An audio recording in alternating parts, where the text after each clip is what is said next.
Good afternoon. This is Darren Crawley, Partner Account Manager for Cloud for Partners here at Ascari.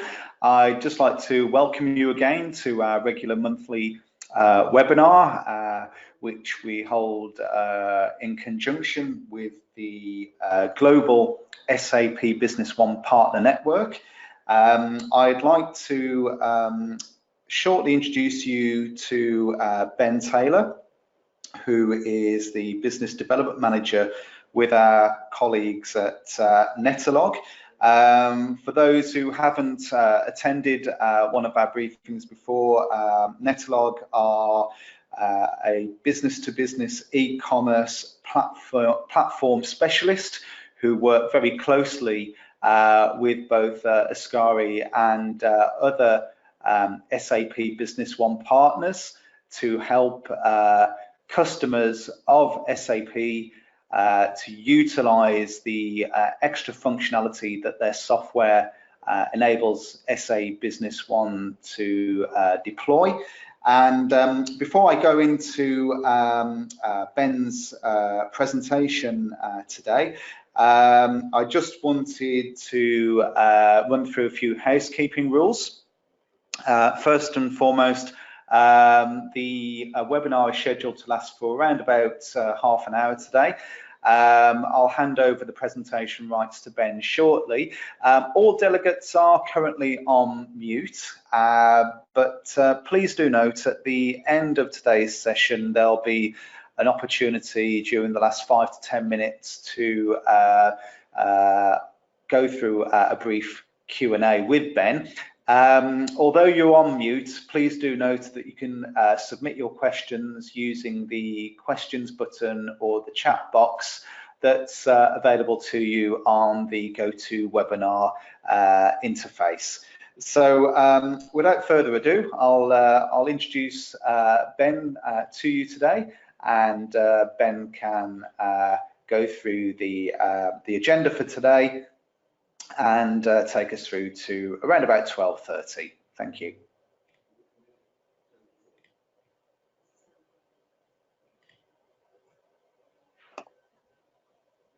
Over to you, Ben. Thank you very much, Darren. Hopefully everyone can hear me. Can you hear me okay, Darren? Clear as a bell. Excellent. Thank you very much. So pleasure to be here today. Always good to work with my friends at Cloud for Partners and Darren. As Darren mentioned, we'll be running through a 30-minute presentation on business-to-business e-commerce, answering some of the key questions that we encounter as a supplier in this area across a number of SAP Business One partners and other partners across the various ERP platforms with whom we work. So without further ado, I'll get going. And we can take any questions that might come up at the end of the session. So as Darren mentioned, I'm Ben Taylor. I work for Netalogue as a business development manager.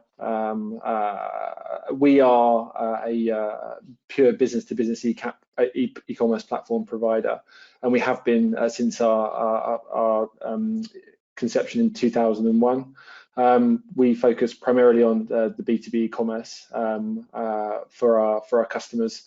Growing list of customers. We're based in South Wales in the UK, and all of our software is developed and supported in-house. As I mentioned previously, we focus purely on the B2B e-commerce side of e-commerce, unlike other providers out there who are B2C focused with a B2B module. We've reversed things, done things the other way around, and we were one of the first providers to have done so, which means we've got a bit of a head start in terms of the B2B e-commerce capability, some of which we'll take you through today. A number of different customers across a number of different industries. We work closely with anyone who's got a catalogue of products that they're looking to sell to their trade customers, to their business users. It's not just about the sales process, it's also about the account management side. Again, we'll take you through some of that detail later on in the presentation, but just to highlight that we work across a number of different industries, a number of different customers. Some of those names you'll recognise, and some will be a bit less familiar. As Darren mentioned again, we work with a number of different partners in the SAP space and also outside of the SAP space across Sage, Microsoft, Many of our partners are ERP resellers. Some are primarily focused on integration, like Codeless at the bottom there, and some are EDI focused, and they use us for a B2B e-commerce provision within their technology stack. We work with those partners in three different ways: either a referral method, we support those customers to sell through Netalogue, or we sell with them. So it's a joined up effort to get our product with their products into the marketplace, and it works really nicely. And we've seen some really good results over the last 20 so years that we've been in business. So what we're going to cover over the next 30 minutes, we're going to start off looking at setting a bit of context around B2B. It's in huge growth at the moment, and just to highlight that and the rate at which it's growing. Some of you may be familiar with B2B e-commerce or have touched it lightly. Some of you may be more engaged with it. So hopefully just to bring everyone up to speed in terms of what's happening in the world of B2B e-commerce at the moment, what best practice looks like in B2B e-commerce. It's quite a nuanced area. There's a sliding scale of functionality that people will consider as B2B. There's an element of subjectivity about it, so just to make sure we're all aligned in terms of what we're going through over the next 30 minutes. Really important to jump onto the commercial benefits of B2B. It's a fairly complex area, but there's massive rewards, and a lot of people are put off dipping their toes in the water by the complexity without really understanding what the potential rewards are. And then finally, we'll look at how to become a leader in the B2B e-commerce space, focusing primarily on value-added resellers of ERP platforms and other software, and how it fits in the sort of arsenal of tools and the benefits and the type of lever it can be to drive revenue and margin through your business. So starting off with some statistics. But before we do that, I've mentioned a couple of times about the sliding scale of B2B e-commerce. So a lot of people will have interacted or encountered B2B e-commerce in their working lives and their professional lives. And just to ensure we understand what we're talking about when we're talking about B2B e-commerce, is that sliding scale. So smaller B2B customers who may be replicating what they do in their business to consumer channel, and effectively have a single channel for B2B where you've maybe got a trade price, a trade catalog, you're presenting that online, just to customers offering simple browse and checkout, would be B2B. But then as you go up through the scale, you may have some customers who want to upload order files from an EPOS system or from an ERP themselves to speed up the process of placing orders. You may have some customers who want quick order pads. So you've got a catalogue of products and they may be contracted on a number of items. You want to give them that contract in an order pad to allow them to quickly place orders, and we'll show you some of that functionality in a second. There may be customer-specific catalogues. So you may have a number of customers trading in your B2B channel of whom you want to show different catalogues to. So as you move towards the more complex and the end of B2B, stuff like that comes and kicks in with customer-specific pricing and customer-specific SKUs and products as well. Customers may want to assign particular orders when they're placed through your e-commerce or your customers' e-commerce platforms to particular budgets and cost centers, and manage the allocation of orders to particular individuals or units through budget tools and budget controls. Again, you're moving into a more complex area of B2B, but it's certainly something that's more popular now than it was 5 years ago. Multi-site ordering through head office buyers, senior procurement people being able to control procurement of more junior buyers or outlets through the e-commerce platform is a bit of added value that B2B e-commerce gives the standard vendor if they're really selling online. And then at the top end, you've got EDI ordering, which is where the larger, huge corporate accounts will generally place most of their orders or transact. And then elements like punch out, and we'll explain punch out in a bit more detail because it's sort of where the EDI and e-commerce start to blend. But just wanted to go through that so we can sort of just start to frame the fact that B2B is a multifaceted. It's not one size fits all, and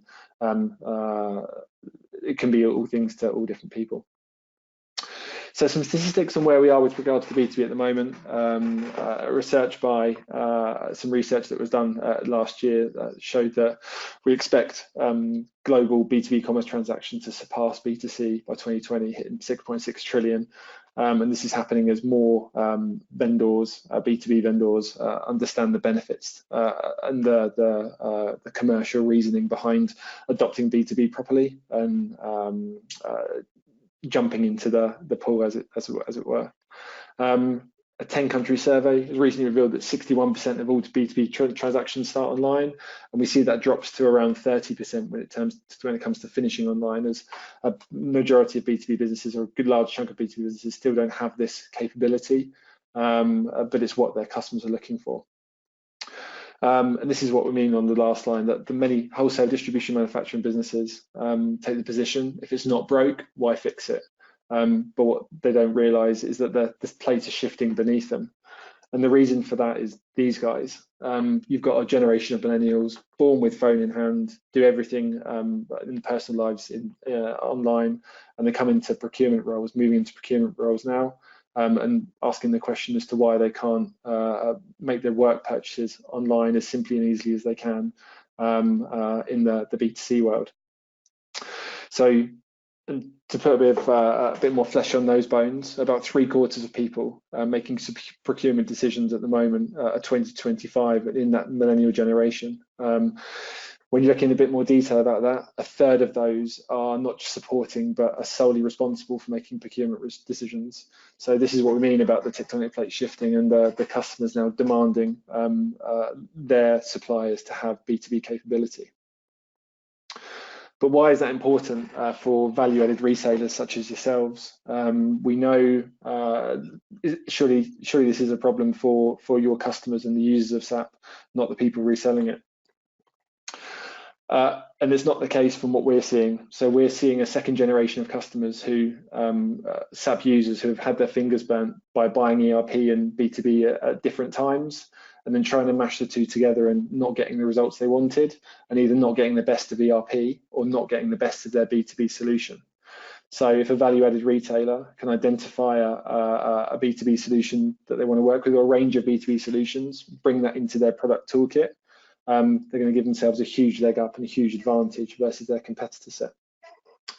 So we're talking about the massive opportunity for ERP value-added resellers to leverage this trend, differentiate themselves versus other ERP systems and other resellers selling the same system.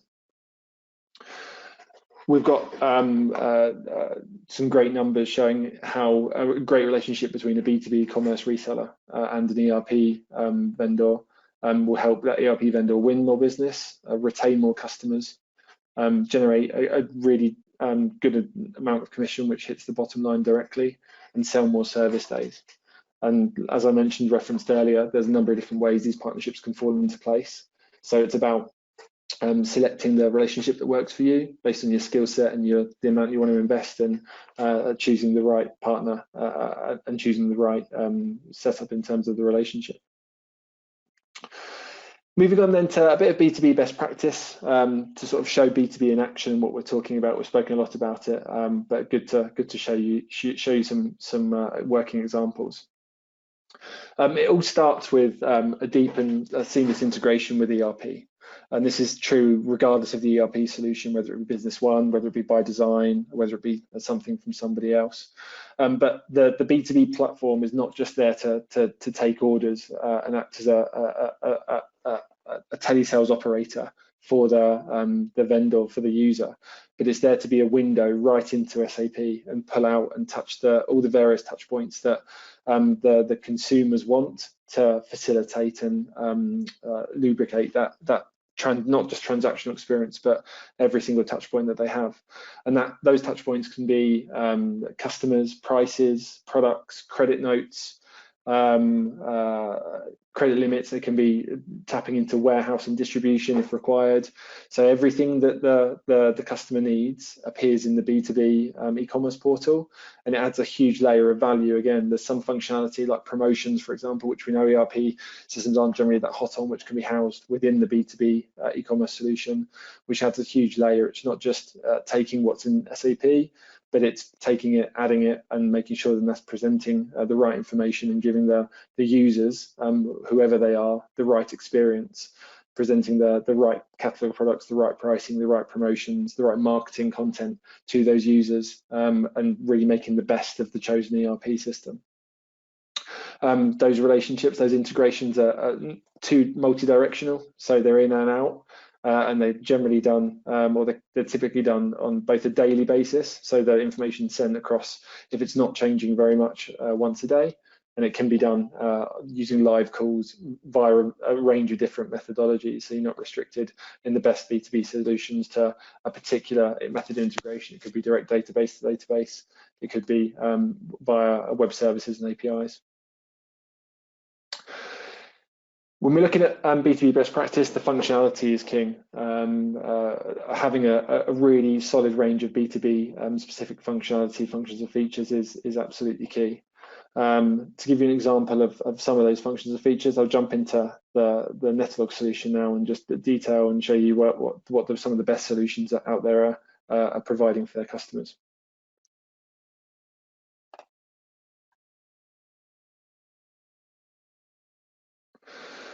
So you should now see Netalogue homepage. If you can't see that, just raise a hand, raise a flag, or drop a message, and I'll try and fix it. But hopefully you can see the homepage of Netalogue now.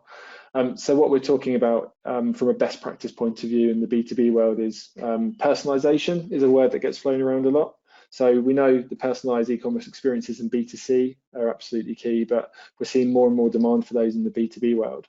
Obviously, this comes back to that sliding scale. You have some B2B trade channels where they won't have the ability to make or influence purchasing behavior because they'll be contracted to a list of items.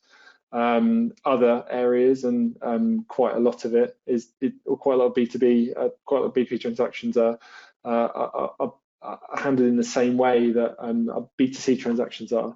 They can be impulsive, and there's the opportunity to divert sales down a particular channel. So making sure the tools are in place to do that is absolutely key in modern day B2B e-commerce.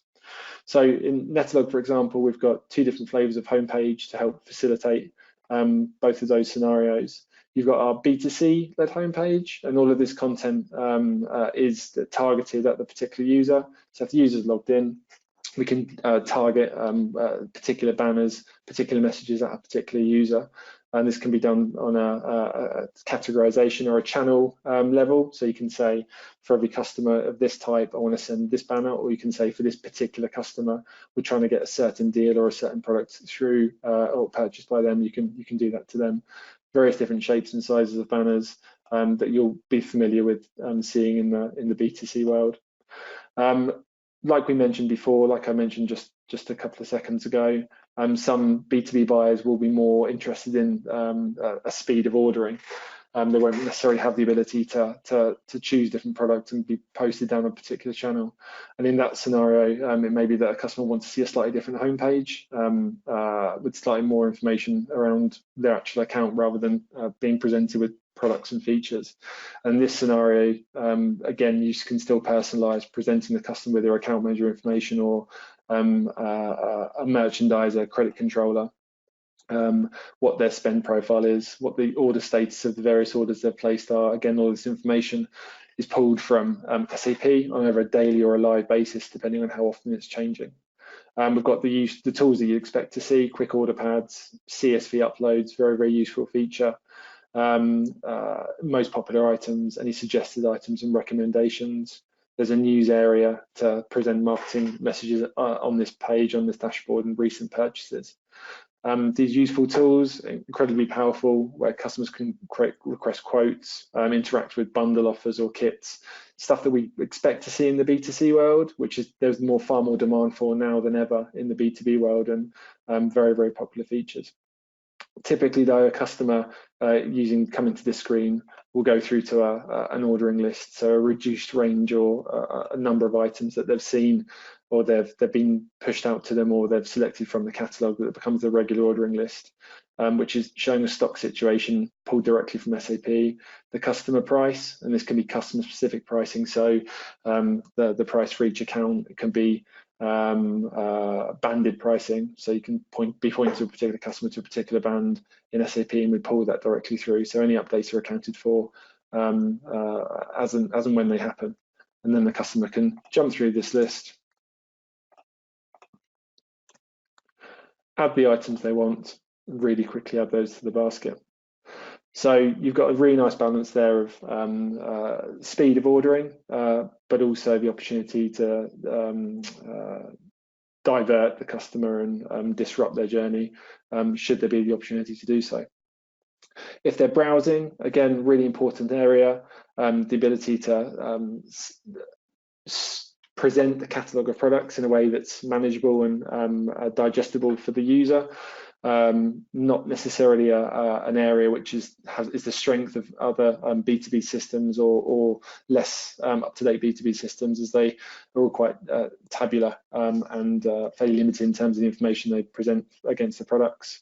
But all of this is dynamic and driven again from the way the product is set up in SAP. So a change made in the ERP would be then reflected on the B2B e-commerce platform. So if we go into computing, go into our laptops area, you'll have a list of attributes once you've gone through the first 3 tiers to refine your search, or for the user to refine their search further. So we're looking for Apple laptops. You'll see the list is reduced, but there's these flags that appear on the product. Again, marketing is something that the B2B seller is very, very keen to introduce and steer purchasing behavior.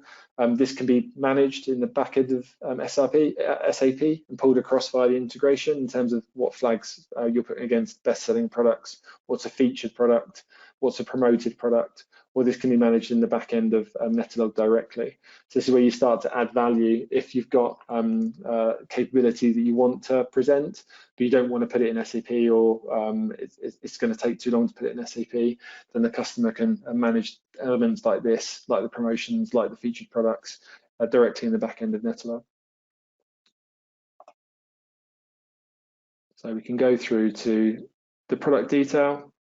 I'll show you that the difference between the promoted price and the normal price, dispatch dates, very rich, high quality imagery, any spec sheets, videos can go in here as well, a range of specifications, reviews if it's applicable, accessories and linked products, again, a marketing tool that we're used to seeing in the B2C world, and we're seeing more and more of in the B2B world. So yeah, loads that can be done, and it's just about making sure we're giving our users the best possible experience, and providing the vendor, so the SAP user, the best way to present their catalogue and control the purchasing of their customers in the way they want it to be done. Credit limits, interaction with the ledger on the account side as well, really important to stop orders being bounced into credit control and causing lots of back and forth. It takes away the emotion from it if the computer's saying they haven't quite got enough money, and offer them the ability to pay down with some invoices, rather than having a quite emotional and heated conversation with the credit controller. Really helps that account relationship. So we jump into the basket. There's a number of other tools which are quite B2B specific. The ability to post an order to a particular department or cost center, or maybe select different cost centers at line level. The ability to add products to basket, import CSVs we've referenced, manage various customer specific or account staff specific delivery options, PO references, saving orders as order pads, exporting baskets. Kitting is again B2B, very popular in the B2B world, as users like to be able to create ranges of items or collections of items that they purchase in one go. So lots that can be done in there, but again, just trying to make sure it's delivered for a B2C style interface.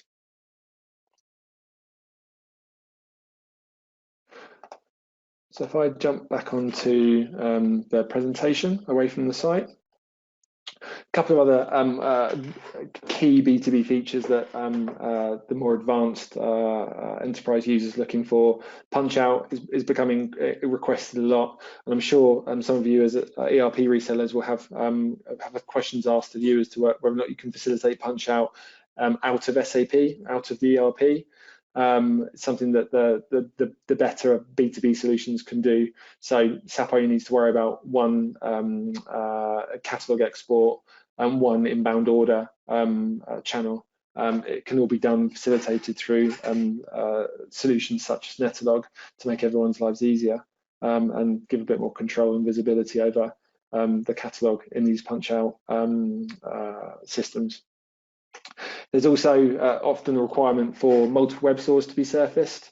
And again, it means that on the SAP side, you haven't got to worry about multiple feeds coming in and out of the SAP solution. It can go to one place, and then customer sites, maybe third-party distributor sites, other branded sites can be thrown up using that same integration. So it's very, very popular and something we're seeing a lot of demand for. As well as functionality and the integration, ways of working is a really key area and something that is often an afterthought when people get involved in B2B, certainly from our customers' point of view and often from our partners' perspective as well. Customers are, as we all are, hesitant to introduce changes into what they do on a weekly or daily basis. So balancing that, making sure that the traditional methods are still available to them, and the handling of customers coming across from those traditional methods into e-commerce is looked after, is an area that you want your B2B provider to be au fait with and able to support. There's often conflict as well between whether or not accounts want to be self-serving versus account manager, and you see in the same way that you've got millennials and the younger generations coming into procurement roles. In those roles, they like to be able to self-serve. Don't necessarily want to be able to speak, having every interaction with their supplier policed by an account manager. So it's just finding the right balance for your customers, and making sure that all the tools are put in place and you've got partners in place to help that happen. So touch a little bit on what B2B is and some statistics. We'll now look at what the commercial benefits are through the chain. 3 different areas we'll look at for the value-added reseller, for the SAP user, and for the end user. For the value-added reseller, we've spoken a little bit about this before.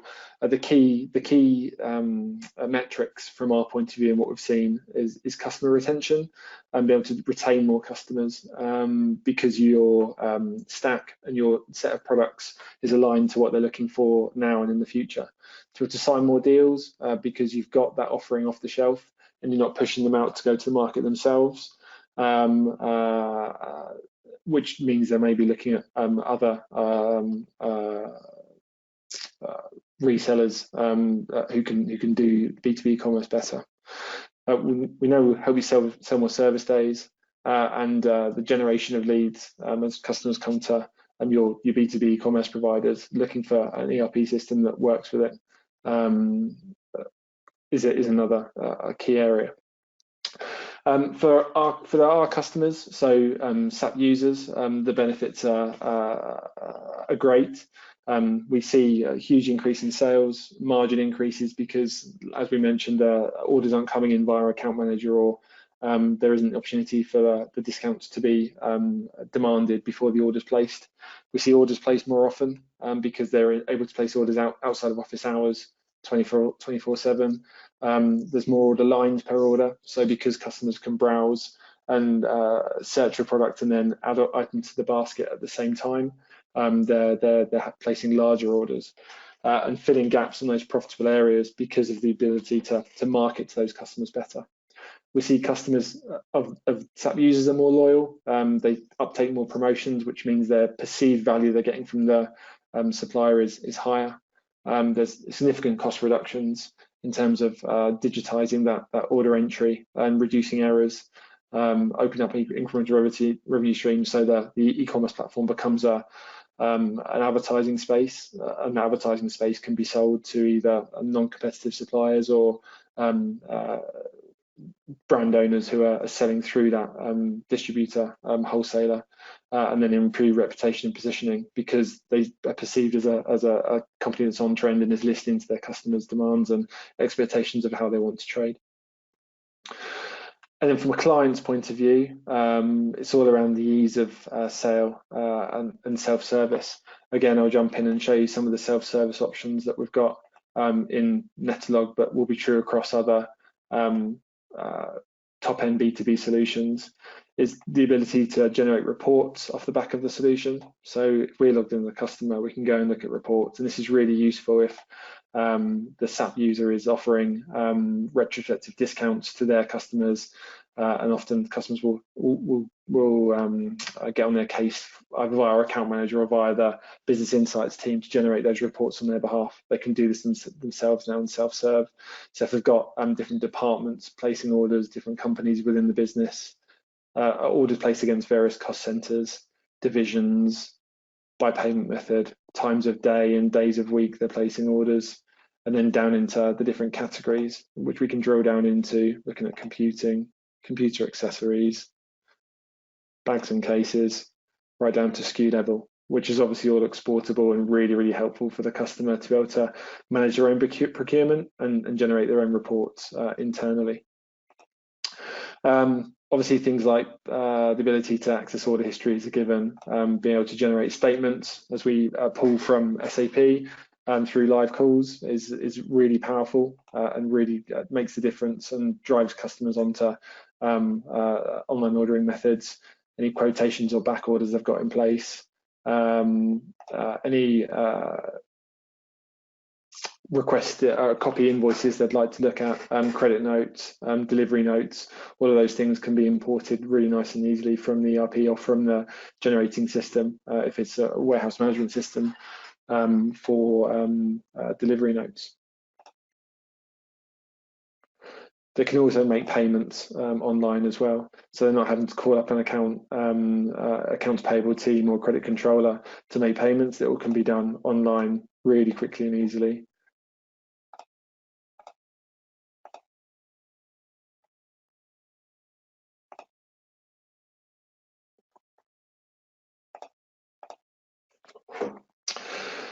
So we've touched a little bit on the statistics, a little bit of best practice B2B functionality, and why you'd necessarily want to look at doing it commercially from a end user's point of view and a reseller's point of view as to why it's an area of growth and an area of interest. But in summary, what are the steps of becoming a leader when it comes from a value-added reseller's point of view? So we've touched on it a couple of times. That sliding scale means it's always good to have a range of options to suit all budgets and customer types. From a B2B e-commerce point of view, so it's absolutely not your area of expertise and your primary focus, but to have a couple of options and be able to off-the-shelf offer a couple of different solutions depending on what the customer's looking for and be knowledgeable about the area will absolutely help set yourselves apart from a competitor set. Speed of implementation, and that doesn't necessarily mean a fast speed of implementation, but just means understanding how long it's going to take to implement, and whether that be part of an ERP implementation or as a standalone project post ERP implementation. We know that customers are very, very keen to keep an eye on timelines, keep an eye on costs. So to be able to, at the point of pre-sale, let them know what it's going to cost them and how long it's going to take to implement. Like I said, as part of those two scenarios is incredibly powerful. And just reducing that knowledge gap, sort of tied into the point above, but reducing risk to the reseller, yourselves, in terms of what you're getting into at the start of a project by having those relationships in place is really powerful. Giving your customers the confidence that you can deliver their end-to-end requirements at the first meeting or second meeting, again, adds massive value and really helps from what we can see the conversion rates within our reseller community. So In summary then, we've flown through it quickly, but just to summarize what we've been talking about over the last sort of 15, 20 minutes or so, B2B commerce is a huge area of growth. There's huge demand coming in from end customers, which is filtering through into SAP and ERP users' demands when they're looking for ERP systems and standalone e-commerce solutions, and they want them to work well together. There's benefits through the chain, so it's not just all the benefits derived from the vendor. There's benefits for the value-added reseller. There's benefits for the end consumer, which is why it's such a popular area at the moment, such a high growth area at the moment. And there's that sliding scale of functional requirements. So it's not one size fits all. You can't really cover B2B commerce with one brushstroke. It needs to be a blended approach, and there needs to be some options within your portfolio to service the various different ends of the requirement spectrum. And I hope that all made sense. But anything that you're unsure of, or anything you want me to cover again, or any questions that you've got, I guess now I can hand back to Darren and we can run the Q&A. Okay, well, thank you very much, Ben. That was very insightful there, and really appreciate the time and detail there. If you can keep that slide on the screen for the moment, I'll just go to our inbox for questions from the audience. And first and foremost, got one coming through, which basically is, how long does it take a typical implementation to undertake? Ben, can you give us some insight into that one? Yeah, of course, again, that's a good question. So typically we quote 16 weeks in terms of a turnaround time. Obviously, as part of an ERP implementation, then the timeline can be extended out further than that. But yeah, typically if the ERP is already in place and they're just looking for a B2B commerce as a separate stream, then it's 16 weeks. Often the things that can slow that down will be the state of the data on the customer side. Often if it's the first sort of throwaway into B2B commerce, the data they've got within the ERP won't necessarily be customer facing. So often there's some work to do around that area, getting things together like imagery. But yeah, on average, we quote 16 weeks in terms of a turnaround time. Excellent, excellent. Another question that's come from the audience today is really to do with which particular customer department usually owns the B2B e-commerce side of things when you're talking to end customers. Yep, no, another really good question, and something we get asked a fair bit, certainly on the value-added reseller side. Often when you go and sell ERP, you're speaking to maybe finance or IT. But then B2B commerce or e-commerce is looked after by marketing and sales, and often the two don't join up. So the ability for us to try and capture or get in front of all of the different various stakeholders with the full proposition is really useful, but it can vary, I guess, is the answer to the question. Ideally, we need to engage with all the various stakeholders across sales, marketing, IT, and finance. And it'll be one of those four parties. I guess more often than not, we're seeing it led by marketing and sales, but also it can also be finance and IT who are running it, who have been given the task to source the solution.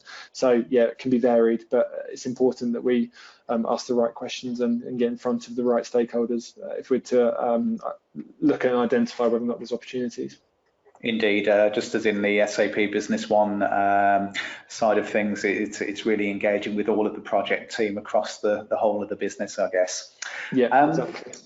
Also, another question that's come through, and it's quite a common one actually. I think e-commerce is a particularly busy sector at the moment in terms of business applications. And what's the difference between Netalogue and other providers? For instance, I know there's several I could name. A good example is Magento and their Enterprise Edition. Could you maybe give us some differentiators there? Yeah, no, I think the primary differentiator is the fact we're born and bred in the B2B world, the B2B space. There's not many providers out there who have started in B2B and have built their solution in B2B. Often they started in B2C, like Magento, and there is the Enterprise Edition, but they're still quite B2C focused, and then they're trying to smash other tools or functionality into the back of it to make it work for B2B. Often they're really, really good. They work nicely for the sort of the simple end of B2B, whether or not you've got maybe a couple of different catalogs, a couple of different price points, and there's not that the additional control and visibility that you want to present. But from our point of view, yeah, to have the full range of B2B functionality in there that you can pick and choose from, and knowing that it's all been developed from a single point rather than being sort of open source where it's trying to bring together functionality that may not have been developed in conjunction with other pieces of functionality.